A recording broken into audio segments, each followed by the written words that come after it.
علیکم۔ شکاریات سیریز میں جو کہانی میں آپ کے لیے لے کر آئی ہوں اس کا عنوان ہے شکار کے دیوانے۔ اس کے مصنف ہیں کنور مہندر سنگھ بیدی۔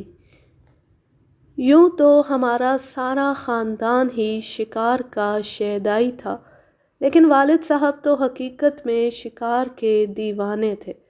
وہ ہر سال جاڑے کے موسم میں ہفتے عشرے کے لیے شکار کی مہم پر جایا کرتے تھے۔ اس مہم میں ہمارے خاندان کے سبھی لوگ شرکت کرتے۔ کل نفری 150-200 آدمیوں پر مشتمل ہوتی۔ ہاتھی، گھوڑے، اونٹ اور بحیلیاں ساتھ ہوتی۔ ہم لوگ صبح ناشتہ کرتے ہی شکار پر نکل جاتے۔ دوپہر کا کھانا پک کر باہر جنگل میں آ جاتا اور شام کو پرتکلف چائے کا دور چلتا۔ رات کے کھانے کے بعد تفریح کے لیے بھانڈ بھاٹ وغیرہ اپنا کمال دکھاتے اور 11 بجے تک یہ سلسلہ جاری رہتا۔ بڑے شکار کے ساتھ ساتھ والد صاحب کو بازوں کے ذریعے چھوٹے شکار سے بڑی دلچسپی تھی۔ انہوں نے اس مقصد کے لیے درجنوں باز پال رکھے تھے اور ان کی دیکھ بھال کے لیے اتنے ہی ملازم بھی رکھے ہوئے تھے جو شکار کی مہم میں اپنے اپنے بازوں کے ساتھ ہمارے پاس موجود ہوتے۔ بازوں کے ذریعے شکار میں والد صاحب کا کوئی ثانی نہیں تھا۔ بڑے بڑے راجاؤں مہاراجوں سے مقابلہ ہوتا، جن میں مہاراجہ جنید کا نام خاص طور پر قابل ذکر ہے۔ وہ اپنے جنم دن پر ہمیں بلاتے، جہاں دوسری تفریحات کے علاوہ باز کے شکار کا بھی مقابلہ ہوتا۔ اس میں والد صاحب کا پلہ ہمیشہ بھاری رہتا۔ باز نہایت خوبصورت اور بڑا بہادر شکاری پرندہ ہے۔ اس نسل کے 2 پرندے شکرا اور بادشاہ بھی ہوتے ہیں، لیکن باز ان میں سب سے بڑا ہوتا ہے۔ مغلیہ دور میں شاہان مغلیہ بھی باز کے شکار سے محظوظ ہوا کرتے تھے۔ بادشاہ باز سے چھوٹا لیکن تھوڑے فاصلے تک نسبتاً تیز رفتار ہوتا ہے۔ شکرا سب سے چھوٹا ہوتا ہے لیکن دلیری میں سب سے بڑھ کر ہے۔ میں جب دھرم شالہ ضلع کانگڑا میں تعینات ہوا تو والد صاحب نے حکم دیا کہ کچھ باز پکڑے جائیں۔ چنانچہ میں نے وہاں کے شکاریوں کی مدد سے بہت سے باز پکڑوائے، جو والد صاحب نے کچھ دوستوں میں بھی تقسیم کیے۔ ان میں ایک باز ایسا تھا جو ہمارے ملازم رنگا بازدار کے حوالے تھا۔ رنگا کا باز تیز رفتار ہونے کے علاوہ نہایت اصیل تھا اور بہادر بھی۔ باز کے لیے سب سے مشکل شکار چکور کا ہوتا ہے، جو بہت تیز رفتار ہوتا ہے اور پہاڑی دروں میں رہتا ہے۔ ذرا آنکھ سے اوجھل ہوا تو کہیں کا کہیں نکل جاتا ہے۔ عام طور پر دوسری تیسری اڑان میں باز اسے پکڑنے میں کامیاب ہو جاتا ہے، لیکن رنگا کے باز نے کئی بار پہلی ہی اڑان میں چکور کو پکڑ لیا۔ اس بنا پر دور دور سے بازدار اسے دیکھنے کے لیے آتے اور اسے پہلی ہی اڑان میں چکور کو پکڑتے دیکھ کر حیران ہوتے۔ یہ باز کتے سے ڈرتا تھا نہ آگ سے۔ ان دونوں چیزوں سے جو باز ڈرے وہ شکار کے لیے زیادہ مفید نہیں ہوتا۔ بادشاہ سردار بازدار کے پاس تھا۔ اس قدر تیز رفتار تھا کہ کوئی پرندہ اس سے بچ کر نہیں جا سکتا تھا۔ والد صاحب اس سے بٹیر اور تیتر کا شکار کرتے۔ وہ باز سے بھی زیادہ تیتر پکڑ لیتا۔ ہم ایک بار شیخو پورہ کے علاقے میں شکار کے لیے گئے، جہاں والد صاحب نے اسے ایک تیتر کے پیچھے چھوڑا۔ بادشاہ تیتر پر جھپٹا اور اسے پکڑ لیا، لیکن تیتر بہت بڑا تھا۔ اس نے جھٹکا دیا جس سے بادشاہ کا کولہ ٹوٹ گیا۔ اس کے بعد وہ شکار کرنے کے قابل نہ رہا، لیکن کئی برس تک وہ زندہ رہا۔ شکرا سب سے چھوٹا ہوتا ہے مگر بے حد دلیر۔ اس کی جسامت فاختہ کے برابر ہوتی ہے، مگر وہ اپنے سے دگنے چگنے پرندے کو پکڑ لیتا ہے۔ کبوتر، فاختہ، تیتر، حتیٰ کہ کوا تک پکڑ لیتا ہے۔ میں نے ایک شکرا بازیگر سے خریدا اور سدھایا۔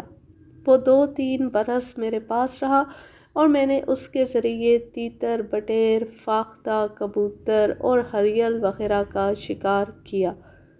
پتاک ایک ایسا پرندہ ہے جو باشے سے بھی بڑی مشکل سے پکڑا جاتا ہے، لیکن شکرا اسے آسانی سے پکڑ لیتا ہے۔ والد صاحب فرماتے تھے کہ انہوں نے اتنا اچھا شکرا پہلے کبھی نہیں دیکھا۔ والد صاحب شیر کے شکار پر بھی ہر سال جایا کرتے تھے۔ اس شکار کے لیے مارچ سے لے کر مئی کے آخر تک بہترین موسم ہوتا ہے۔ اس میں بھی والد صاحب کا ریکارڈ آج تک قائم ہے۔ انہوں نے ایک ہی مچان سے 6 شیر مارے تھے۔ 5 تو وہیں ڈھیر ہو گئے اور چھٹا اگلے روز تھوڑی دور مرا ہوا پایا گیا۔ واقعہ یوں ہے کہ میرے بڑے بھائی جگجیت سنگھ بیدی ولایت سے 2 ماہ کی تعطیل پر ہندوستان آئے۔ ان کی خواہش تھی کہ اس عرصے میں شیر کا شکار کیا جائے۔ چنانچہ یوپی کے ایک جاگیردار کے ذاتی جنگلات میں شکار کا انتظام ہوا۔ ہم لوگ حسب دستور اپنے عملے کے ساتھ پہنچ گئے۔ اگلی صبح والد صاحب جنگل میں چھان بین کے لیے گئے اور واپس آ کر بتایا کہ اس جنگل میں شیر بہت ہیں اور اگر خدا نے چاہا تو پہلے ہی دن کامیابی ہوگی۔ جنگل میں ایک برساتی ندی تھی جس میں کہیں کہیں تھوڑی تھوڑی مقدار میں پانی تھا۔ ندی کنارے 8-10 مچانیں بندھوا دی گئیں اور ہم لوگ شام کے 5 بجے ہی وہاں پہنچ گئے۔ یہ جگہ جانوروں کی گزرگاہ تھی جو تمام رات پانی پینے کے لیے یہاں سے گزرتے تھے۔ یہاں سب سے اچھی مچان میرے بھائی کو دی گئی۔ دوسری مچانوں پر ہمارے مہمان بٹھائے گئے۔ 2 مچانیں بچ گئیں۔ ایک پر والد صاحب مجھے بٹھانا چاہتے تھے اور دوسری پر چھوٹے بھائی سریندر سنگھ کو، لیکن مجھے وہ مچان پسند نہ تھی۔ میری ضد پر میری مچان پر چھوٹے بھائی بیٹھ گئے۔ والد صاحب بھی ان کے ساتھ بیٹھ گئے اور میں ان کی مچان پر جا بیٹھا۔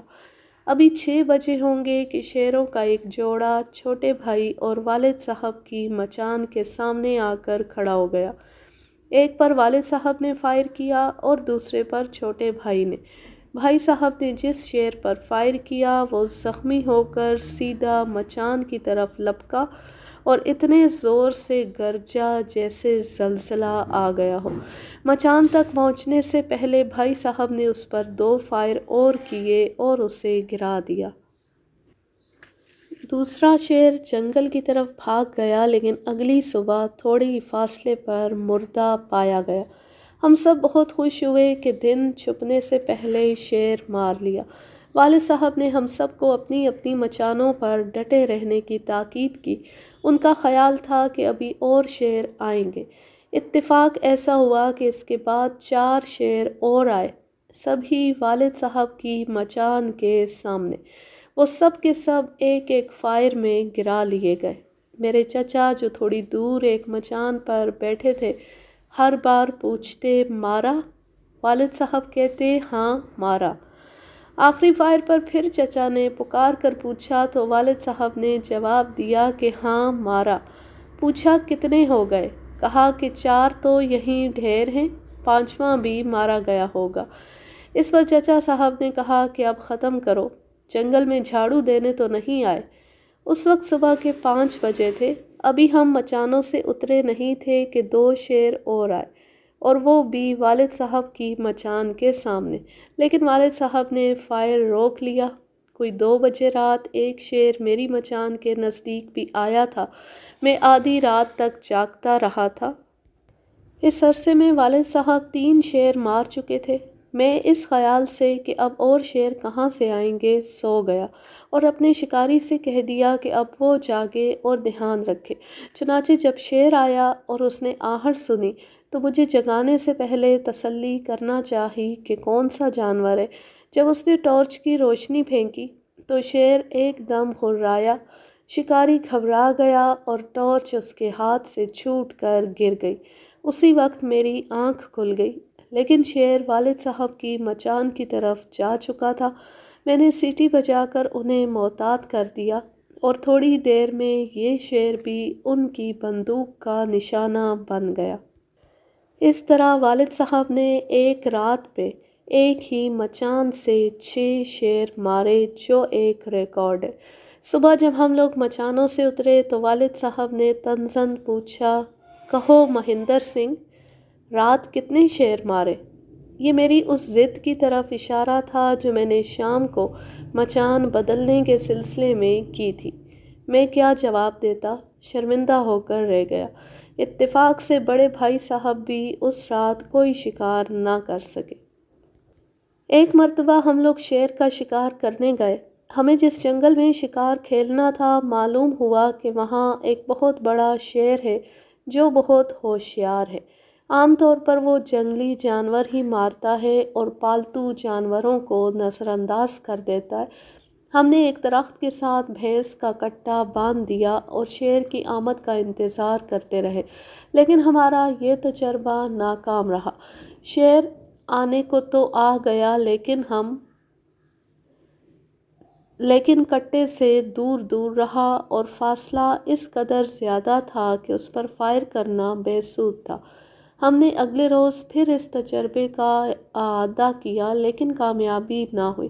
اس کا مطلب یہ ہوا کہ ہم نے اس شیر کے متعلق جو کچھ سنا تھا وہ درست تھا، پھر بھی اس کی موت ہمارے ہی ہاتھوں مقدر تھی، اور وہ یوں کہ اگلے دن اس علاقے کے گوجروں کی ایک بھینس اور اس کی جوان کٹیا جنگل میں گم ہو گئی۔ ان کے گلوں میں کوئی زنجیر یا رسی وغیرہ بھی نہ تھی۔ شیر نے یہ سمجھ کر کہ یہ پالتو جانور نہیں ہے، یا شاید وہ بھوکا تھا، ان دونوں کو مار ڈالا۔ کٹیا کا تو اس نے خون پیا، لیکن بھینس کا کچھ حصہ کھایا اور انہیں چھوڑ کر چلا گیا۔ دونوں جانوروں کی لاشوں کے درمیان تھوڑا سا فاصلہ تھا، اس لیے میں بھینس کے قریب مچان پر اور میرے چھوٹے بھائی سریندر سنگھ کٹیا کے نزدیک والی مچان پر سرِ شام ہی بیٹھ گئے۔ میرے ہمراہ ایک شکاری دوست گپتا صاحب بھی تھے۔ مچان پر بیٹھ کر میں نے دیکھا کہ بھینس کی لاش ذرا اوٹ میں تھی۔ میں نے اپنے شکاریوں سے کہا کہ اسے تھوڑا سا سرکا کر میرے سامنے کر دیں، لیکن 6-7 شکاریوں کے زور لگانے سے بھی وہ بڑی مشکل سے سرکائی جا سکی۔ اب اندھیرا بڑھتا جا رہا تھا۔ میں نے اپنے شکاریوں کو واپس ڈیرے پر بھیج دیا اور گپتا صاحب کے ساتھ رات بھر کی پہرے داری کے لیے مچان سنبھال لی۔ وہ میرے ساتھ ہرن، تیتر وغیرہ کا شکار تو کھیل چکے تھے، مگر شیر کا شکار ان کے لیے بالکل نیا تجربہ تھا۔ میں نے انہیں سمجھایا کہ مچان پر بیٹھنے کے لیے سب سے زیادہ ضروری پابندی یہ ہے کہ شکاری ہلے جلے نہیں، بات نہ کرے، اور اگر کوئی بہت ہی ضروری بات ہو تو کان میں بالکل آہستگی سے کہہ دے، یا محتاط کرنے کے لیے بازو یا پاؤں میں چٹکی بھر لے۔ اب سورج غروب ہوئے خاصی دیر ہو چکی تھی اور رات کے جانور بیدار ہو کر اپنی اپنی بولیاں بول رہے تھے، لیکن ان میں سے کوئی آواز بھی ایسی نہ تھی جس سے ظاہر ہوتا کہ شیر آس پاس کہیں نمودار ہو چکا ہے۔ وقت گزرتا گیا۔ رات کے تقریباً 10 بجے آہٹ سی ہوئی تو دیکھا کہ ایک بہت بڑا سیاہ رنگ کا جانور بھینس کی لاش کو کھا رہا ہے۔ پہلے تو خیال آیا کہ یہ ریچھ ہوگا، مگر اس کی پھرتی اور ڈیل ڈول ریچھ سے قطعی مختلف تھا۔ اتنے میں کچھ اور جانور نزدیک آئے تو وہ چونکا، جس سے پتہ چل گیا کہ وہ سور ہے۔ سور کے بارے میں عام خیال یہ ہے کہ وہ گوشت خور نہیں، یہ درست ہے، مگر وہ مردار خور ضرور ہے۔ میں نے اس سے پہلے بھی ایک سور کو سانبر کا گوشت کھاتے دیکھا تھا۔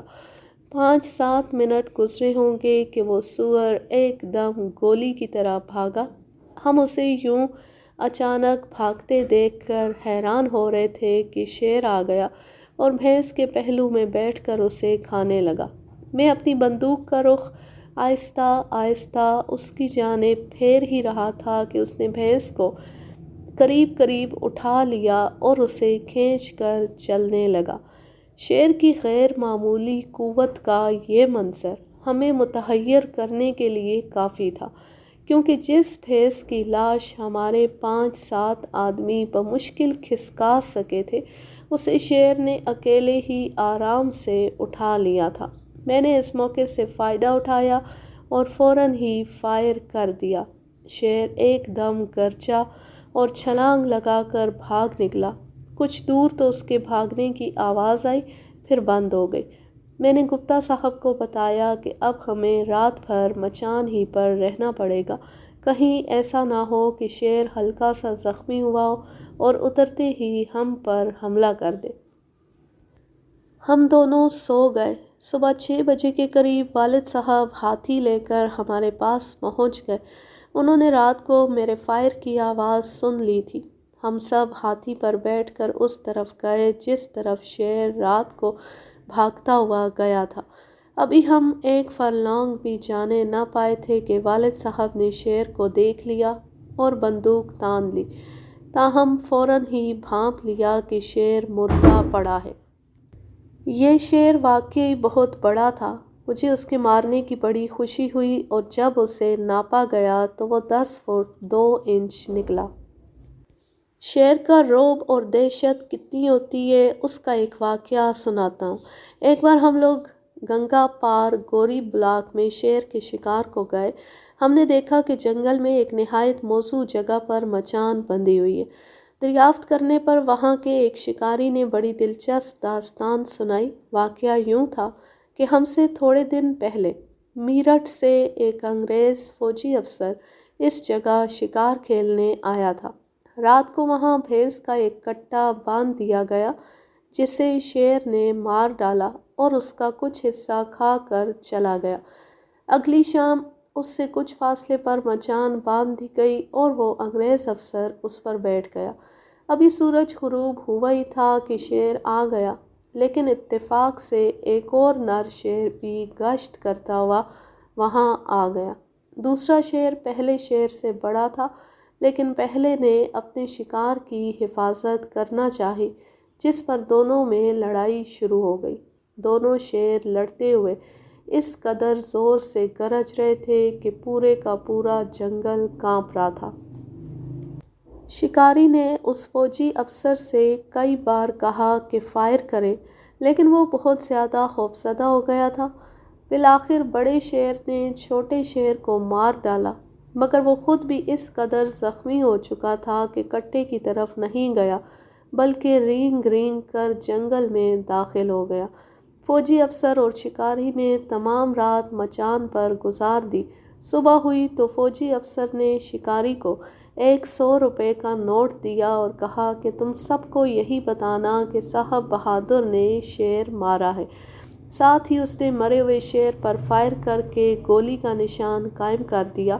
شیر کی کھال اتروائی گئی اور وہ فوجی افسر کھال لے کر میرٹھ چلا گیا اور وہاں اس نے شیر مارنے کا باقاعدہ جشن بھی منایا۔ چند روز بعد اس شکاری نے کہیں بک دیا کہ شیر کو فوجی افسر نے نہیں بلکہ ایک دوسرے شیر نے مارا ہے۔ یہ بات جنگل کے ٹھیکیدار تک بھی جا پہنچی۔ قانون کے مطابق جو جانور شکاری کے ہاتھوں نہ مرے اس کی کھال اور ہڈیاں جنگل کے ٹھیکیدار کی ملکیت ہوتی ہیں۔ چنانچہ اس نے فوجی افسر کو وکیل کی معرفت نوٹس دیا کہ وہ کھال اسے واپس کر دے ورنہ مقدمے کے لیے تیار ہو جائے۔ فوجی افسر بیچارہ بدنامی سے ڈر گیا اور ٹھیکیدار کو 500 روپے دے کر اس نے معاملہ ختم کیا۔ ایک بار جنرل شیودیو سنگھ اور ان کے بھائی گوربچن سنگھ شیر مارنے گئے۔ شکار کی اس مہم میں وہ ہم سے ہمارا ہاتھی بے مثال بھی مانگ کر لے گئے تھے۔ جنرل صاحب نے ایک بہت بڑا شیر زخمی کیا، لیکن وہ گر کر سنبھل گیا اور قریب ہی گھنے جنگل میں گھس گیا۔ اس جنگل میں زخمی شیر کا پیدل تعاقب کرنا موت کو دعوت دینے کے مترادف تھا۔ چنانچہ انہوں نے ہاتھیوں پر سوار ہو کر زخمی شیر کو تلاش کرنا شروع کیا۔ ہاتھی کچھ دور تک تو جنگل میں گئے، لیکن پھر انہوں نے آگے بڑھنے سے انکار کر دیا۔ اس پر بے مثال کو آگے بڑھایا گیا اور وہ بے دھڑک آگے بڑھتا چلا گیا، مگر ایک خاص مقام پر پہنچا تو وہ بھی رک گیا۔ اس کا محاوت عمر دراز خاں بہت سمجھدار اور تجربے کار تھا۔ اس نے کہا کہ شیر غالباً یہیں کہیں ہاتھی کے قریب ہی ہے، اس لیے ہاتھی یہاں رک گیا ہے۔ اس پر شکاریوں نے وہاں پتھر پھینکنے شروع کیے۔ زخمی شیر کی عادت ہے کہ اگر اس کے نزدیک کوئی پتھر پھینکا جائے تو وہ فوراً گرجتا ہے، لیکن یہاں پتھر پھینکنے کے باوجود کچھ نہ ہوا۔ تاہم عمر دراز خان کا اصرار تھا کہ شیر یقیناً یہی ہے، ہو سکتا ہے کہ وہ مر گیا ہو، ورنہ ضرور بولتا اور حملہ کرتا۔ چنانچہ کچھ لوگ تلاش میں مصروف ہو گئے تو دیکھا کہ شیر بے مثال کے پاؤں کے بالکل نزدیک ایک خندق میں مرا پڑا ہے۔ خندق تو کچھ زیادہ گہری نہ تھی، لیکن شیر بہت وزنی تھا، اس لیے اب اسے خندق سے نکالنے کا مسئلہ پیدا ہوا۔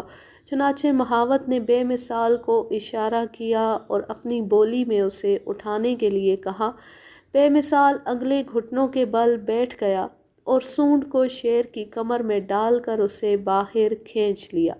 یہ واقعہ بے حد عجیب و غریب اور ناقابل یقین تھا، لیکن چونکہ جنرل صاحب نے بیان کیا تھا اس لیے اس پر یقین کرنا پڑا۔ بعد ازاں مہاوت نے بھی اس کی تصدیق کی۔ بے مثال نہایت دلیر ہاتھی تھا۔ ہم جب بھی شیر کے شکار کو جاتے وہ ہمیشہ ہمراہ ہوتا۔ قدرت نے ہاتھی کو بڑی ذہانت اور قوت سے نوازا ہے، لیکن یہ دل گردے کا ذرا کمزور ہوتا ہے۔ یہی وجہ ہے کہ اگر کہیں شیر سے سامنا ہو جائے تو ہاتھی راستہ چھوڑ کر آگے بڑھنے سے انکار کر دیتا ہے۔ زخمی شیر سے تو ہاتھی خاص طور پر ڈرتا ہے، لیکن بے مثال اس کے بالکل برعکس واقع ہوا تھا۔ اسے جب کبھی ہانکے کے لیے استعمال کیا جاتا وہ بڑی دلیری سے یہ کام انجام دیتا، بلکہ ہانکے میں شریک دوسرے ہاتھیوں کی بھی ایک خاص آواز کے ذریعے حوصلہ افزائی کرتا۔ شیر اگر زخمی ہو جاتا تو بے مثال تیر کی طرح اس کی جانب بڑھتا۔ اگر شیر حملہ کرتا تو قدم جما کر رک جاتا تاکہ اس پر بیٹھا ہوا شکاری شیر کا مقابلہ کر سکے۔ مہاراجہ جنید اور دیگر لوگ شیر کے شکار کی خاطر اسے ہم سے مانگ لیا کرتے تھے۔ تقسیم کے بعد بے مثال کو ہم نے گھر پر چھوڑ دیا تھا، لیکن بعد میں حکومت پاکستان نے اسے چڑیا گھر لاہور کے لیے منگوا لیا۔ میں سن 1956 میں لاہور گیا تو چڑیا گھر میں اسے بھی دیکھنے گیا۔ وہ لوگوں سے ذرا دور ایک احاطے میں کھڑا ہوا تھا۔ میں اس کے لیے خربوزے اور گڑ لے گیا تھا۔ میں نے دور سے اسے مخصوص انداز میں پکارا۔ میری آواز سنتے ہی وہ میری طرف مڑا اور بھاگتا ہوا میرے قریب آ گیا۔ میں نے اسے خربوزے اور گڑ پیش کیا تو وہاں سینکڑوں آدمی جمع ہو گئے۔ اب خدا ہی بہتر جانتا ہے کہ وہ ہاتھی کو دیکھنے آئے تھے یا ایک سردار جی کو۔ بہرکیف بے مثال خاصی دیر میرے پاس کھڑا رہا۔ وہ بار بار سونڈ سے مجھے سونگھتا کہ میں واقعی وہی ہوں یا کوئی اور۔ 2-3 برس بعد میں پھر لاہور گیا، لیکن میرے جانے سے کچھ عرصہ پہلے وہ مر چکا تھا۔ بے مثال واقعی بے مثال تھا۔ بے مثال کو والد صاحب نے بلرام کے میلے سے 5000 روپے میں خریدا تھا۔ اس وقت اس کی عمر 10 برس کے قریب تھی۔ وہ ہمارے پاس 30 برس کے لگ بھگ رہا۔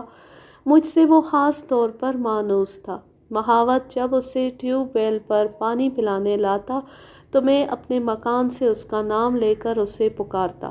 وہ فوراً مہاوت کو چھوڑ کر میری جانب لپکتا۔ میں خربوزوں اور گڑ سے اس کی تواضع کرتا۔ اس کے بعد مہاوت اسے لے جاتا، پانی پلاتا اور نہلاتا۔ ایک روز میں اپنے مکان کی چھت پر کھڑا تھا۔ جب وہ پانی پلانے کے لیے لایا گیا تو میں نے حسب معمول اس کا نام لے کر پکارا۔ وہ فوراً میری طرف لپکا، لیکن میں چھت پر تھا، قریب ہی بہت وسیع زینہ تھا۔ مجھے یہ گمان بھی نہ تھا کہ ہاتھی اوپر چڑھ آئے گا، لیکن وہ تو اوپر چڑھنے لگا۔ میں بھاگ کر زینے کی طرف آیا تاکہ اسے روکوں، لیکن وہ آخری سیڑھی تک آ چکا تھا۔ اس وقت ہر آن یہی خدشہ تھا کہ اگر ہاتھی نے چھت پر پاؤں رکھ دیا تو کہیں چھت بیٹھ ہی نہ جائے۔ میں نے بڑی مشکل سے اسے زینے میں روکا، مگر سوال یہ تھا کہ اسے کیسے گھمایا جائے تاکہ وہ نیچے اتر سکے۔ اب میں نے بے وصال کے ماتھے پر ہاتھ رکھ کر اسے آہستگی سے پیچھے دھکیلنا شروع کیا۔ شکر ہے وہ پچھلے قدموں آہستہ آہستہ نیچے اتر گیا۔ اتنے میں محاوت بھی آ گیا۔ خدا نے بڑا فضل کیا، ورنہ ایک بہت بڑا حادثہ رونما ہونے میں کوئی کسر نہ تھی۔ ایک بار ضلع فیروز پور کے گاؤں سبھراؤں کے لوگوں نے گورنمنٹ کو درخواستیں بھیجی کہ جنگلی سور ان کی تمام فصلیں تباہ کر رہے ہیں، ان کا تدارک کیا جائے۔ گورنمنٹ نے والد صاحب سے درخواست کی کہ وہ ان کی مدد کریں۔ چنانچہ والد صاحب ایک اسپیشل ٹرین سے سینکڑوں شکاریوں کو لے کر وہاں پہنچے اور جنگل میں خیموں کا ایک شہر بس گیا۔ وہ 4 روز وہاں رہے اور ان 4 دنوں میں انہوں نے 225 سور، درجنوں پاڑے اور نیل گایوں کا شکار کیا۔ انہوں نے یہاں ایک دن میں 87 سور ہلاک کیے، جو ایک ریکارڈ ہے۔ سبھراؤں کا یہ جنگل وہاں واقع ہے جہاں دریائے ستلج اور بیاس ملتے ہیں۔ جنگل میلوں تک پھیلا ہوا ہے اور اس میں ہر وقت کوئی نہ کوئی گروہ ڈاکوؤں کا موجود رہتا ہے۔ اس وقت بھی وہاں ایک زبردست گروہ موجود تھا۔ پولیس نے ہمیں آگاہ کر دیا تھا اور محتاط رہنے کی ہدایت بھی کی تھی۔ والد صاحب نے ان کا شکریہ ادا کیا اور کہا کہ جب تک ہم وہاں شکار کھیلیں پولیس والے نہ آئیں۔ ایک شام ہم لوگ شکار کے بعد اپنے کیمپ میں بیٹھے تھے کہ نوکروں نے اطلاع دی کہ کچھ لوگ والد صاحب سے ملنے آئے ہیں۔ یہ 15-16 آدمیوں کا ڈاکوؤں کا گروہ تھا۔ سب کے پاس ناجائز اسلحہ تھا۔ انہوں نے آتے ہی اپنی بندوقیں والد صاحب کے قدموں میں رکھ دیں، پھر فرش پر سر جھکا کر بیٹھ گئے۔ والد صاحب کے دریافت کرنے پر انہوں نے بتایا کہ ہم لوگ اس زندگی سے بیزار آ چکے ہیں اور چاہتے ہیں کہ اب شریفانہ زندگی بسر کریں۔ اس معاملے میں آپ کی مدد کی ضرورت ہے۔ آپ ہمیں سرکار سے معافی دلوا دیں۔ والد صاحب نے وعدہ کیا اور انہیں اپنے ساتھ لے آئے۔ انہوں نے آتے ہی ڈپٹی کمشنر اور ایس پی سے سارا ماجرا بیان کیا اور سفارش کی کہ ان ڈاکوؤں کو اپنی اصلاح کرنے کا موقع دیا جائے۔ معاملہ گورنر تک گیا اور ان سب کو معافی دے دی گئی۔ خوشی کی بات یہ ہے کہ ان میں سے ایک نے بھی معافی کے بعد کوئی جرم نہ کیا اور صحیح معنوں میں نیک شہری بن گئے۔ والد صاحب چونکہ ہندوستان کے مشہور شکاریوں میں سے تھے، اس لیے جب بھی کسی جنگلی جانور سے لوگوں کو اذیت پہنچتی تھی، سرکار ان کی خدمات حاصل کرتی تھی۔ اسی طرح ایک بار چکارا ہرنوں نے سرسے کے علاقے میں اس قدر تباہی مچائی کہ کھیتوں کے کھیت برباد کر دیے۔ جو ہی فصل اگتی، ہرنوں کی فوج اسے چٹ کر جاتی۔ علاقہ تمام بارانی تھا، فصلیں بڑی مشکل سے اگتی تھیں، اس لیے لوگ پریشان تھے۔ ان لوگوں کا ایک وفد والد صاحب کی خدمت میں حاضر ہوا اور گزارش کی کہ انہیں ہرنوں کے اس سیلاب سے نجات دلائی جائے۔ والد صاحب نے ان سے معذرت کی کہ چونکہ سرسے کے ساتھ ریاست بیکانیر کی سرحد ملتی ہے اور ہرن دوڑ کر ریاست میں داخل ہو جاتے ہیں، اس لیے جب تک مہاراجہ بیکانیر کی اجازت حاصل نہ ہوگی ہم لوگ وہاں نہیں جا سکتے۔ چنانچہ مہاراجہ بیکانیر سے اجازت لی گئی اور والد صاحب اپنے شکاری لے کر وہاں پہنچ گئے۔ انہوں نے وہاں 10 روز قیام کیا اور سینکڑوں ہرن جال لگوا کر پکڑوائے اور انہیں ایسے علاقوں میں منتقل کر دیا جو ابھی آباد نہیں ہوئے تھے۔ بہت سے ہرن شکار بھی کیے اور ایک روز میں 67 ہرن مار کر ایک ریکارڈ اور قائم کر دیا۔ والد صاحب کے شکاری الگ الگ علاقوں اور قوموں سے تعلق رکھتے تھے۔ بازدار راولپنڈی سے آتے تھے۔ 4 مہینے بازوں سے شکار ہوتا اور باقی 8 مہینے بازدار انہیں کریز پر بٹھانے کے لیے اپنے گھر لے جاتے تاکہ وہ پرانے پر گرا کر نئے نکال سکے، لیکن بازداروں کو تنخواہ پورے سال کی ملتی۔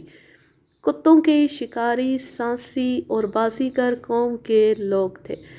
رائے سنگھ سور، مچھلی اور خرگوش کے ماہر شکاری تھے۔ یہ لوگ جال لگا کر سور کا شکار کرتے۔ جو ہی سور جال کے قریب آتا اس پر حملہ کر دیتے تاکہ وہ بھاگ کر جال میں پھنس جائے۔ جیسے ہی وہ جال میں پھنستا یہ اس پر سوار ہو کر اسے دبوچ لیتے۔ مچھلی کے شکار میں ان کا کوئی ثانی نہیں تھا۔ ندی یا تالاب میں کود کر غوطہ لگاتے اور بغیر کسی جال کے خالی ہاتھوں سے بڑی بڑی مچھلیاں پکڑ لیتے۔ ایک دفعہ کچھ امریکیوں کو ان کا تماشا دکھانے کے لیے لے گیا۔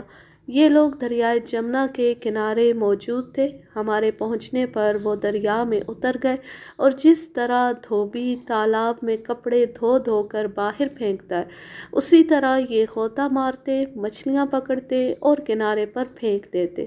امریکیوں نے ان کی فلم بنائی اور اپنے ساتھ امریکہ لے گئے۔ شروع میں تو انہیں یقین نہ آتا تھا کہ خالی ہاتھوں بھی مچھلیاں پکڑی جا سکتی ہیں، لیکن جب عملی مشاہدہ کیا تو یقین کرنا پڑا۔ اس کہانی کا ماخذ نہیں لکھا ہوا۔ اب میں لیتی ہوں آپ سے اجازت۔ جہاں رہیں خوش رہیں، شاد و آباد رہیں، ہنستے مسکراتے رہیں۔ اللہ حافظ، اللہ نگہبان۔